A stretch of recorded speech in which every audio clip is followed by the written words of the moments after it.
الشیطان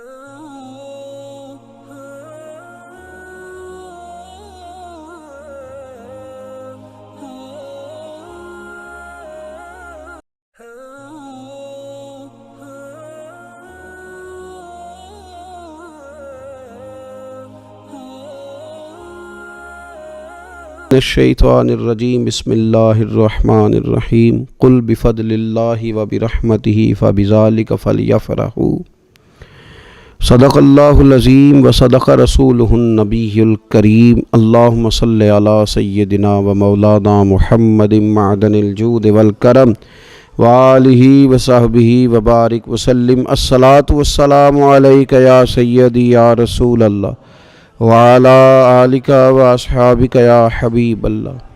حمد و صلوات کے بعد اللہ تعالیٰ نے قرآن مجید میں فرمایا قل بفضل اللہ وبرحمتہ فبذلک فلیفرحوا، فرمایا محبوب علیہ السلام آپ ان سے فرما دیجئے کہ جب اللہ کا فضل اور اس کی رحمت ملے تو چاہیے کہ اس پر خوشی منائیں۔ اسلام خوشی کا، مسرت کا، راضی ہونے کا پورا موقع فراہم کرتا ہے۔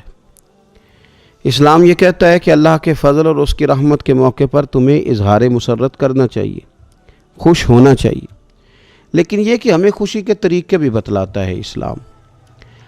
اب ہم نے یہ کیا ہے کہ ہم نے اپنے دکھوں کا رشتہ تو اپنے دین کے ساتھ جوڑ لیا ہے۔ کسی کے انتقال پر تو قرآن پاک کی تلاوت ہوتی ہے، وظائف پڑھے جاتے ہیں، ایصال ثواب کی تقریبات کے اندر تو تلاوت ہوتی ہے، نعت ہوتی ہے، وعظ و نصیحت کی مجالس ہوتی ہیں، لیکن جب خوشی کا موقع آتا ہے تو پھر ہم دین سے دور ہو جاتے ہیں۔ ہم نے دکھ سارے دین سے وابستہ کر لیے ہیں، اور سکھوں کے موقع پر بالکل ہم دین کو نہ صرف یہ کہ بھول جاتے ہیں بلکہ محسوس ہوتا ہے کہ جیسے ہم صرف اپنی برادری، قبیلے اور علاقے کے رسم و رواج کے پابند رہ گئے ہیں۔ بڑے بڑے حاجی، نمازی، نیک، اچھے کہلانے والے لوگ بھی تھوڑی سی عدم توجہی کا اظہار کرتے ہیں، اور وہ چیز بڑی تکلیف کا باعث بنتی ہے کہ کیا رب رسول سے صرف دکھوں کا رشتہ ہے؟ معاذ اللہ۔ ہر قوم کوئی نہ کوئی تہوار مناتی ہے، اور لوگ چونکہ معاشرہ انفرادی سطح پر بھی راضی رہنا چاہتا ہے اور اجتماعی ماحول بھی فراہم کرنا چاہتا ہے، قومیں بڑے بڑے تہوار مناتی ہیں، میلوں کا بندوبست کرتی ہیں، دن منائے جاتے ہیں۔ اسلام کے اندر بھی دن منائے جاتے ہیں، اور بڑی قریب ایک دن آنے والا ہے جسے عید الفطر کہا جاتا ہے۔ لیکن اسلام کے تہوار باقی قوموں کو یہ بتاتے ہیں کہ تہوار منائے کس طرح جاتے ہیں۔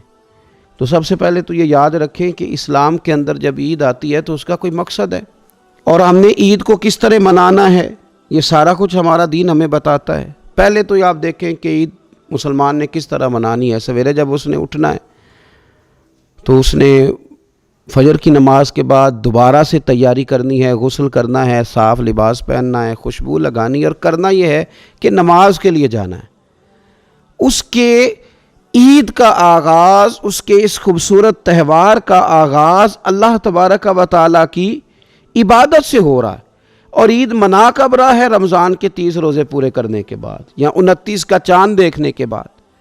تو سب سے پہلے ہمیں یہ بتایا جا رہا ہے کہ جب تم عید مناؤ گے تو تم سجدہ شکر کے ساتھ مناؤ گے، اپنے رب کے ساتھ جڑ کے مناؤ گے، اللہ تبارک و تعالیٰ کی عبادت کے ساتھ مناؤ گے۔ تو اس میں کوئی شور و غوغا نہیں، کوئی ریلیاں نہیں، کوئی جلوس نہیں، کوئی پٹاخے نہیں، کوئی گانا باجا نہیں۔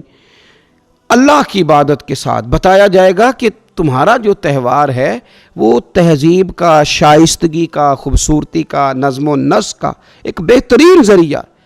تم بڑے راضی جب ہوگے تو پھر بھی تم اپنا ساری جھکاؤ گے رب کی بارگاہ میں، پھر بھی تم یہی کہو گے سبحان ربی العظیم، پھر بھی تم یہی کہو گے سبحان ربی الاعلیٰ، پھر بھی تم اس کی بارگاہ میں جبین نیاز جھکاؤ گے۔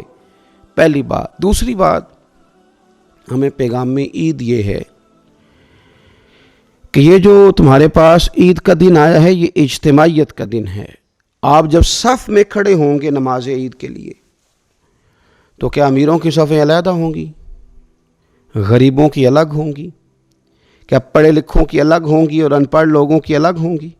کیا قبیلوں کی الگ ہوں گی اور دوسرے قبیلے کی الگ ہوں گی؟ ایسا نہیں، ایک ہی صف میں کھڑے ہو گئے محمود و یاز، نہ کوئی بندہ رہا نہ کوئی بندہ نواز، صاحب و محتاج و غنی ایک ہوئے اور تیری سرکار میں پہنچے تو سبھی ایک ہوئے۔ اجتماعیت کا اظہار ہے، اجتماعیت کا۔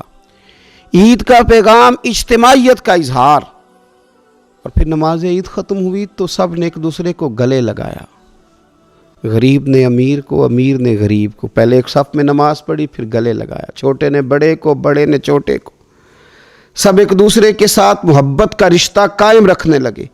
تو عید نے دوسرا پیغام اجتماعیت کا دیا کہ تم اللہ تبارک و تعالیٰ کی توحید کے نام پر، تم رسول پاک صلی اللہ تعالیٰ علیہ وسلم کی غلامی کے نام پر ایک ہو، ایک۔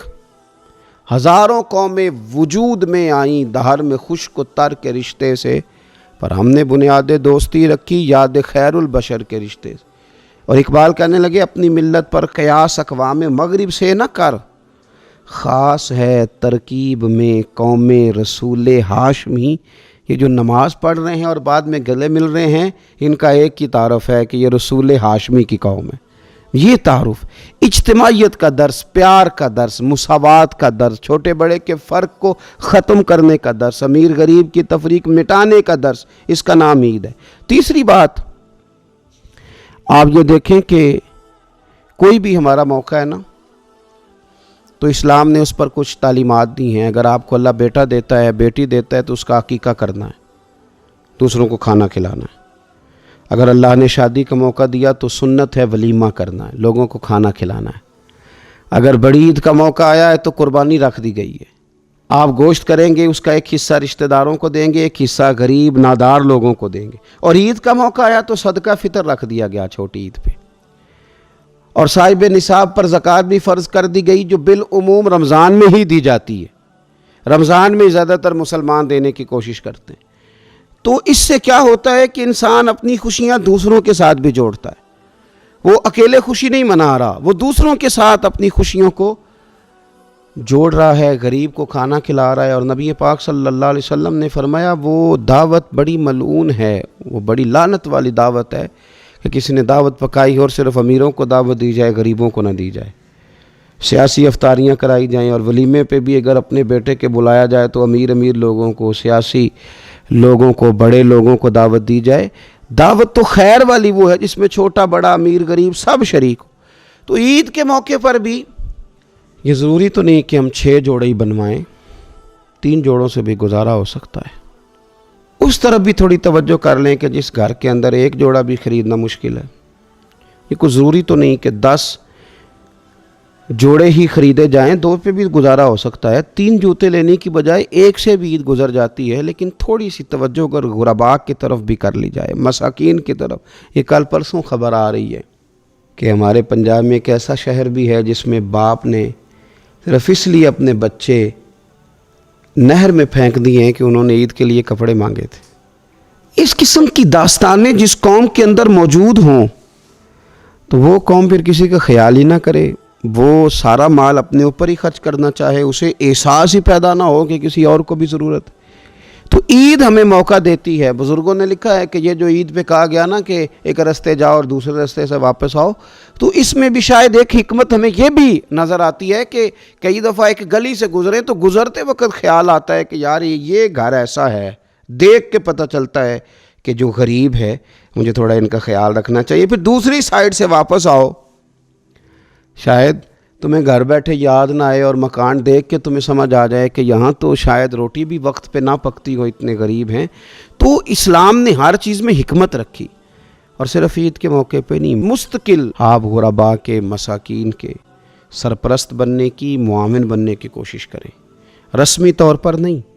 پچھلے سال نا عید گزری تو مجھے ایک دوست نے ایک پنجابی کا شعر بھیجا، اس نے کہا حضرت جی اس کو ذرا ضرور پڑھیں، تو شعر بڑا انوکھا تھا۔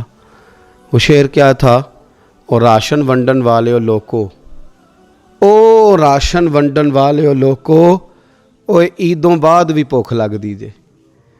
عید کے بعد بھول ہی گئے تم؟ مستقل بنیادوں پر کوشش کریں کہ آپ معاون بنیں، غرباء کے، مساکین کے، یتیموں کے، ان لوگوں کی مدد کریں۔ حضرت بشیر بن عقبہ رضی اللہ تعالیٰ عنہ فرماتے ہیں کہ میرے والد جنگ احد میں شہید ہو گئے تھے اور میں ایک کونے میں کھڑا رو رہا تھا، تو نبی پاک صلی اللہ تعالیٰ علیہ وسلم نے مجھے دلاسا بھی دیا، دست شفقت بھی رکھا۔